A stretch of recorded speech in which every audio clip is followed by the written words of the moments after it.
agreeable with your claim.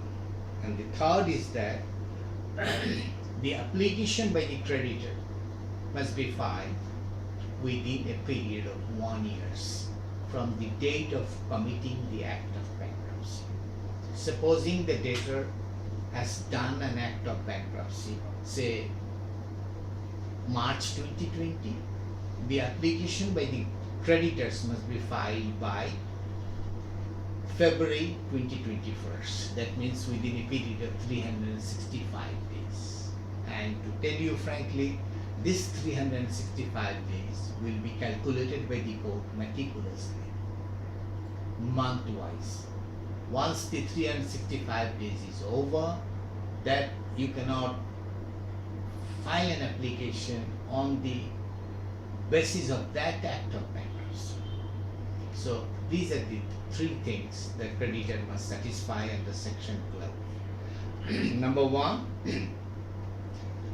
5 lakhs taka in one name by the creditor's claim. Second, a prima facie case by the creditor to show.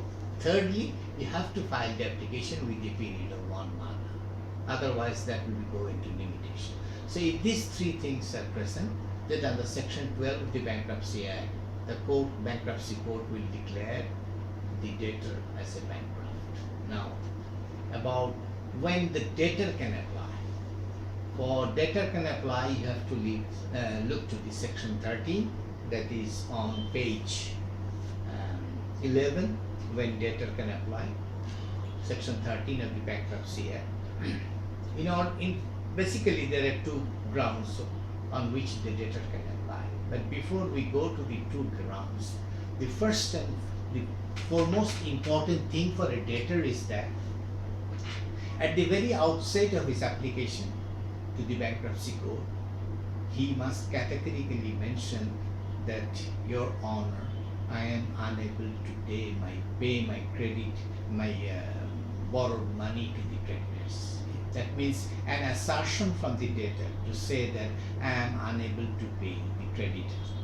This is needed because of the fact that otherwise an act of bankruptcy is not committed. So first of all, this assertion should be there, and after that, debtor must have to show that there is only a claim of taka 20,000 by a creditor. See the difference. In case of a creditor, the creditor must have a claim of 5 lakhs. But in case of a debtor, when the debtor makes an application before the bankruptcy court, it is only 20,000. That is good enough. And the second requirement is that he is under an arrest or he is imprisonment in execution. I mean, there is a warrant of arrest against him for not being able to pay money, or that he is already in the jail. So this is the thing. Second one, or if he is not in the jail or there is no warrant of arrest, if he can show an order of attachment of his property from a court having jurisdiction. So this too is good enough. A claim of 20,000 taka and an order of attachment or an imprisonment. Now, supposing that you are not law students, not have enough knowledge about what is attachment before judgment, or what does attachment of property means, it is important that I need to share something with you. Usually, if you file a case against me for some claim, say a damage of 20 lakhs taka, 30 lakhs taka, whatever, under any civil, in a civil court, under civil jurisdiction, and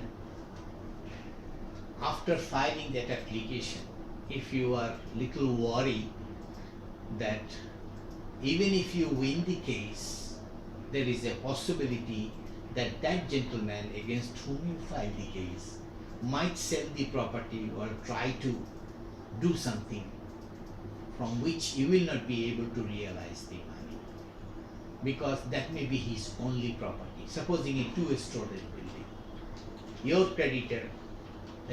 debtor has nothing but a 2-story building. you filed a case against him for 40 lakhs taka or 50 lakhs taka. So on the filing of the money suit, from where under a degree you can realize that money for degree of the judgment. But if he sells the property in the meantime, there is no way that you can realize the money. So you can file an application to the court saying that I have a claim of 50 lakhs against him. Please keep the property in attachment. That means this property cannot be sold by the owner of the property without the formal permission of the court. So that is how you can protect or try to protect your property. So if some property is under attachment, the court takes it. Court presumes that this gentleman cannot pay or have no way out to pay.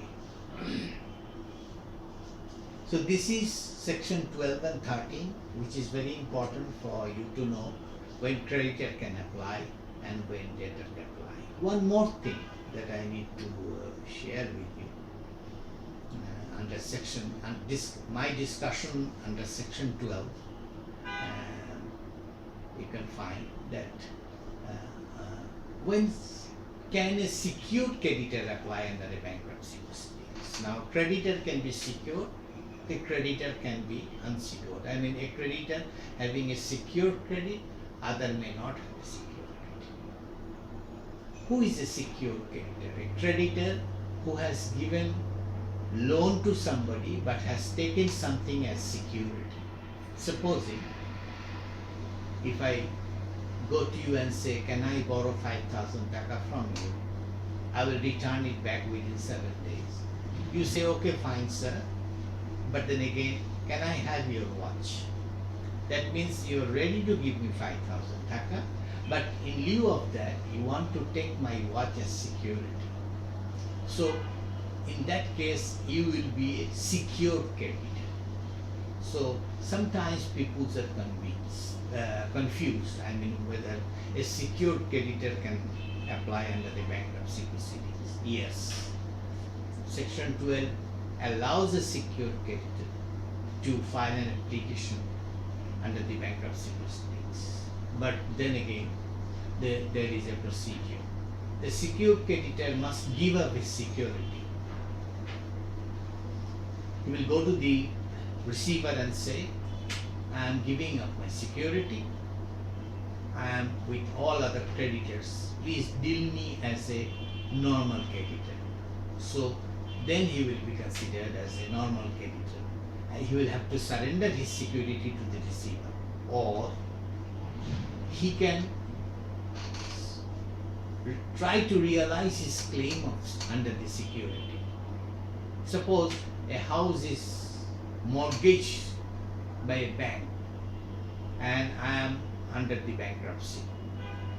So bank will be considered as a secured creditor because he has security, as a security, he has my house. So if he wants to participate, he will first sell my house, try to realize the money. Suppose bank's claim is 75 lakhs taka, and by selling the house, he got 70 lakhs taka. So for rest of the 5 lakhs taka, again he will be considered as a creditor, not a secured creditor anymore. Originally he was a secured creditor. He relinquished his security by selling the house and realized the money, and for the rest of the 5 lakhs, he will be known as a simple creditor and come before the receiver to realize the money. Therefore, it must be kept in your mind that a secured creditor can also participate in a bankruptcy proceedings. Now, I would like to draw your attention to page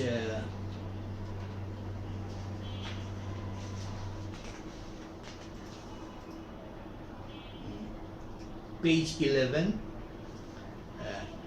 of the 4th para, the please note. As I told you before also, whenever you find a please note heading in my handout or handbook.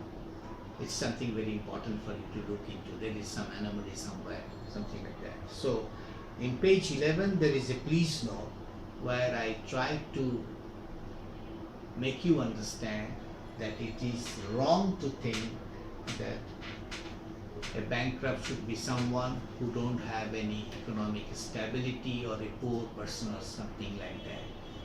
But usually people with money, enough financial stability, and rich people, they become a bankrupt because of the fact they overtrade and eventually find themselves out of cash liquidity. And it is very important to make you understand by me is that in the question of finding whether I am a bankrupt or not, it is not important to see the wealth of my property. Suppose I am a man having several houses, a shopping mall, blah blah blah. So I am a man of means with lot of established properties with title. But it may so happen, even then, suddenly I can find that I don't have enough property. For example, I have an industry. For some reason, the industry is not in action. I mean, dearth of working capital, and the bank refused to give me any working capital. So industry is not operating, but every month I have the recurring expenses of 15 lakhs taka for the industry. The rent, the payment for the labor and all those things. So after every month there is a claim of 15 lakhs taka from the industry. Supposing I used to live in a very luxurious house in Gulshan. That cost about 1,50,000 taka on rent. So every month there is a payment of rent from my pocket, which I need to pay. Now, suppose I have a big shopping complex. There are 50 shops, but unfortunately, out of the 50 shops, 30 shops do not pay their rent. They are paying the rent in the court. There is a legal discrepancy between us. So at the end of the year, although I have many properties, but accumulated cash in my hand is less. So maybe one of my properties is good enough if I could sell it in the market to pay off all my creditors. But for some reason, for economic reasons or some other reasons, I am not being able to sell them in the market. So naturally I find myself in a condition which is a bankruptcy condition. I don't have any cash liquidity. So it's a wrong concept to consider the bankrupts are poor men, not having enough wealth or property. No, bankrupts are normally rich people having a lot of wealth. But then again, suddenly they find themselves with not enough cash in their hands.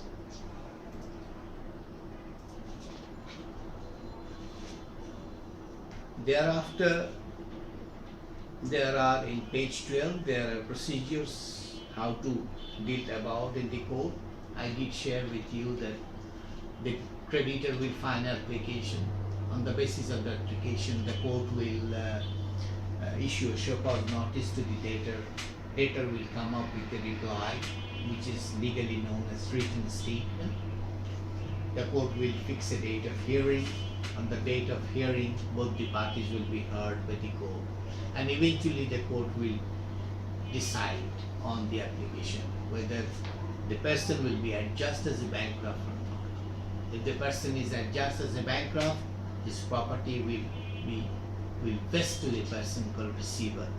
Receiver will sell the property in public auction in the open market to fetch the highest possible price, distribute the sale proceeds among the creditors in a retable manner. Now, so if you refer to page 13 of my handout, which talks about order of adjudication, I mean, the court will come up and decide whether somebody has committed an act of bankruptcy or not. and if the court is satisfied, then he will adjust and give a order of adjudication and say, yes, I found Mr. X as a bankrupt. Immediately when an order of adjudication will be given, there are certain effect or legal consequences as contained under page 13 of my handout. Page 13 of my handout will explain them in detail, that what is the legal effect. There are as many as 6 legal effects of order of adjudication, of which number D, the 4th one, is very important for me. Others you understand by going through it. The 4th one says that an order of adjudication will relate back from the date of the petition. I mean, I may be adjudged bankrupt on the month of April 2020, but if the application against me is there from the month of January, doesn't matter when I am adjudged as a bankrupt, the society will take me that I have become a bankrupt from the date of application. That means once application is filed against me, all my activities will be considered as void under the law.